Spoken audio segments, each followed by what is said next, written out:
with us into the next hour. We're going to open the phones up on the collapse of the establishment. Both parties propping each other up, trying to divert the population with this Cowboys versus Redskins, Steelers versus the Giants distraction. And that's all that's happening here. Rock Howard, you were bringing up this race issue, and you're right. I go on Air America type stations in L.A., in Dallas, in New York, and I'll be on talking about the cap and trade and how bad it is for industry, and they say, caller after caller says, why do you hate black people? Why are you a racist? And I always say, well, I'm not on about that. This is like some type of cult or something. I've never heard it this crazy. Is the Libertarian Party getting accused of this? I haven't seen that particular accusation, but we've been lumped in with a lot of other people they want to attack, like conservatives and so forth. And the presumption just seems to be they seem to have a talking point right now that anybody who disagrees with us is a racist. And that's a pretty difficult thing to overcome, but, it's pretty standard political practice. But I also see it backfiring. I mean, anybody with half a brain is going to get sick of that. And by overusing the term racist, I think in a lot of ways it's actually legitimizing a lot of real racists because people are just sick of it. I mean, I think they're really crying wolf on this. I've got one more question for you in a moment, Rock, and I want to fire out the Libertarian Party Travis County site, the national site as well. But I wanted to go back to Mike Rivero. We've got the head of the Libertarian Party here in Austin on dealing with this. Do you have any questions for him, Mike Rivero? Well, I don't have a question, but I do have a comment, and you're absolutely right. This thing about screaming racism when any comment or criticism is directed at Obama's policies is going to backfire, mostly because, to use another example, Israel has for decades, anytime you comment or criticize their actions in Palestine or Lebanon, they come back and they say, oh, you just hate the Jewish people, you're anti-Semite, blah, blah, blah. And they've so burned it out that it's not effective anymore. And people are recognizing that it was just another way of dodging the argument and trying to demonize critics. And because of that prior experience, I think the lifespan of using this tactic of screaming racism to critics of Barack Obama's administration, I think the lifespan can be clocked with an egg timer. I think it's already starting to come apart. People are seeing past that tactic and say, okay, they don't want to deal with the issues. What are they hiding? All right. Thank you, Mike. We're going to go back to you in a moment. We let Rock Howard go here in just a second. Rock, overall, summing this up, do you think it's going to backfire on the establishment when they, try to say these spontaneous show, the public showing their disapproval, and B, do you think it's going to backfire when they keep trying to make it a partisan issue? I mean, as the people get more and more unhappy with this system, isn't the establishment going to have to be forced to admit that, no, actually the American people are against this whole big government agenda? Because the polls show the American people are against all of this. Well, there's a big step there that's undefined. Are we actually going to have the people rise up and get change or not? And in my heart of hearts, I want to believe it. But, will it actually happen? I can't predict.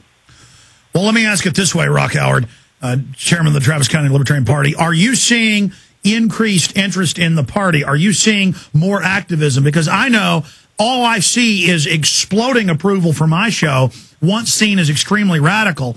I know all I'm seeing is massive increases in visits to my websites and people getting my videos and books. And every other activist I talk to says that it's like we're riding a rocket or something. What are you seeing? Well, we're seeing more interest in people wanting to run for office as libertarian, and that kind of makes sense. In this particular battle, there are going to be a certain number of people who want to try to make a change using the political mechanism as currently defined. It's a difficult road to go, but that's the road we're trying to push. There are a lot of people who are just so fed up with politics, they don't really want to be involved with any party or with running for office and so forth. Well, there's just a certain type of mentality where they do want to do that, and we are pleased that more and more people do want to get involved in that particular way, and we're able to get them on the ballot and able to say what needs to be said. Well, we've got the Travis County Libertarian Party website up on screen. It's austinliberty.org. Is that the right site to have? austinliberty.org, austinliberty.com, and certainly we encourage people who are interested in our local activities, which are numerous, to sign up for our little email list we send out every Sunday. Well, Rock, in closing, I want your take on this, and we're going to let you go. I know you're at work. It's this. A lot of people have the long view of history. The establishment does. That's why they've won. I believe we should work on the long view of history, getting involved in parties, running for political office, get involved in the medium view of history, kind of what you guys are doing, but also get involved in the on-the-streets activism, just saying no, just shattering the facade that the public believes in what's happening or the public is passive and is going to put up with this. Because if we don't back the establishment off, I do see serious bloody revolution in this country. And I want to avert that because I believe the establishment will use that to their own aims. Your view on bloody revolution? Well, we're trying to do a political change without, requiring a bloody revolution. But, of course, we've been warned by Jefferson on down that, sometimes you have to take things into your hands. So people should be prepared for all eventualities. All right. What's the best national site for the Libertarian Party? Well, you can start with lp.org to get a hold of our national information. Here in Texas, there's lptexas.org. Those are good places to start. And if you want to get involved and run for office, that's mainly what we do is get people set up to run for office. Just let us know. And you guys are winning more and more. But just to be clear, you've talked to the hierarchy locally of the Libertarian Party. It's a big party here in Austin. And no one was involved in this or even knew of it, but you kind of wish you guys would have known because it's not dirty to want to go to an open house at a grocery store with a congressman. No, we urge our people to go to these type of events all the time, but this particular event, the notion that we particularly organized or even discussed this particular event with and to create what Doggett refers to as a mob. I mean, we had no such plan. That's just his figment. He doesn't understand what's going on. He doesn't understand the power of these ideas that are starting to grip people. And, maybe this is his first wake-up call. We'll see. All right, Rock Howard, you're doing a great job with the local party. Keep it up. We appreciate you coming on. Thanks, Alex. Always a pleasure. You bet. Now, folks, I just remembered sitting here that I confronted Lloyd Doggett, and it's viral on the internet.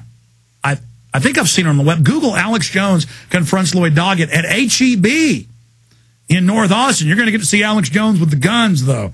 This is the Alex Jones of like 12 years ago.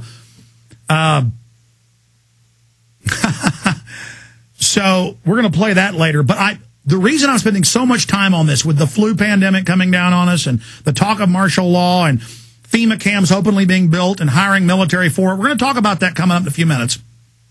The reason I'm spending so much time on this today is this is the cracks in the facade. More and more of it breaking, more and more light coming in. Everything Mike's been talking about. Mike, I believe the incredible success of Obama was people's desperation for change. Now that we know he's a fraud, that looks like it's going to accelerate the explosive anger. You were an Obama supporter. You've been waking up. Can you speak to that transformation? Well, definitely. I mean, we came down once again to the lesser of two evils. I mean, I was a Ron Paul supporter until it was obvious he was not going to be allowed to play. And when it came down to a choice between McCain and Obama, I sort of marginally said, okay, I think Obama, because he was selling change and selling hope, and that's really what we needed. Obviously, since then, he's been an incredible disappointment to everybody. His poll numbers are plunging. He's already down in Bush country, and I think it is accelerating. And I think when he won the election, because he'd been so oversold, a lot of people were saying that if he wasn't walking on water by the end of that first week, he was going to be in trouble. And since then, of course, obviously, he's completely failed his promise to end the wars. He has just basically kept the U.S. going on the same path it's been going before. And, of course, there's this tremendous disaffection with Obama and his policies, and it's got nothing to do with his skin color. But like I said, it's just a convenient deflection device. And there's still, I think, the ultimate reason that this government is on its way out. They're still trying to play the game by the rules and methods that worked back in the 1960s and the 1970s. This whole swine flu scare is designed to make us forget all about the economy and the wars and everything and run to Big Daddy government saying, please save me from imminent death. It's just a game to make us psychologically dependent on the government because we have lost that psychological dependence. We all used to be addicted to the government. We've broken that addiction. We've had an intervention thanks to radio shows and blogs like yours and mine. And the American people are saying, you know, we really don't need this drug called the federal government anymore. And it's time to, you know, go cold turkey on this situation. And so the government is trying to find some way to re-addict us to them on the psychological basis. And none of it's working, and that's why they're in a panic.